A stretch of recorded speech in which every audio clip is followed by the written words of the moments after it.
Fighting games are a pretty unique genre in that every character you pick is going to play very different in all sorts of different ways. Other games, while they do have unique characters, it is often more of just a difference of loadout or a small ability rather than a completely new, separate individual kit with unique reactions between each different character. And that's what I love about them most. These dumb, stupid gimmicks that only exist because they exist within the story of each of the characters. One of my favorite things to look at, especially in fighting games, is how a character's story plays out in their kit, how you can tell certain feelings and emotions about how they fight depending on what moves they have and what they do. One of the best games to do this, I feel, is BlazBlue, and these are a few characters that I think really have unique kits that play into their story. Yuki Terumi is an evil, evil man. He's malicious, and he only gets stronger the more you hate him in lore. So he does everything he can to piss you off, to make you angry, and make sloppy mistakes. So how exactly do you translate that to gameplay?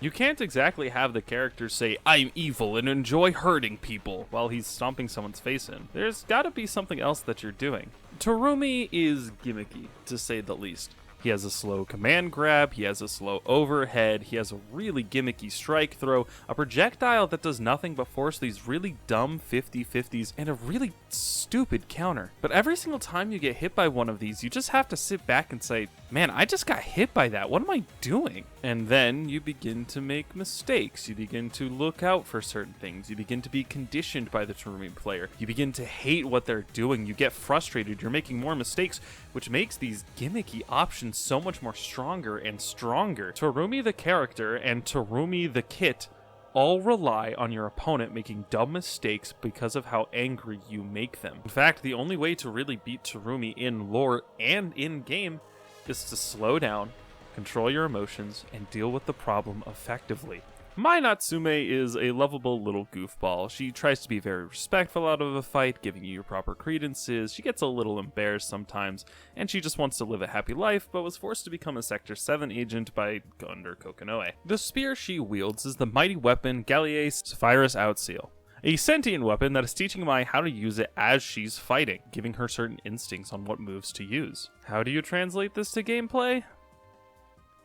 By making a massive mistake. Hop into training mode for maybe 3 minutes and you're already doing my B&Bs. Her combo structure is mainly just string inputs, doing something like CAB or BAC or something like that, any mixture of the three, and you're doing some sort of combo, and you finish it up with one of your only 2 special moves. She is one of the most pick up and play characters because the character is literally teaching you as you play the game. Much like Mai, when you're picking it up, you're kind of just relying on instinct, and Mai is super easy and plays themselves. You're emulating a playstyle where you're just kind of there and you're doing what you can and doing your best.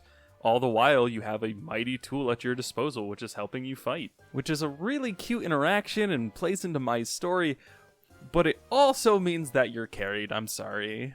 Nine the Phantom is known as the Great Sorceress, the greatest magic caster to ever exist in this world, and as such, she has a very unique form of magic as compared to the rest of the BlazBlue universe. While most people in BlazBlue do have latent magic that they can use, it often needs to be translated through a magic item or something similar, often making a linear, coherent kit that plays well with each other. However, for someone like Nine, she can make magic on her own, not needing a focus, meaning she doesn't need a magic item, which means her kit is likewise super freeform. You press a button, you create a spell, that spell does something on effect. Your job is to correctly structure your combos to get the spell you need given the correct matchup. It's a cool way of showing how she's different than the rest of the BlazBlue cast by being literally different from each of them. Alright, these were 3 characters that I thought were cool and had something similar. If you have something else character-wise, you should talk about it in the comments, because I like reading them, teehee.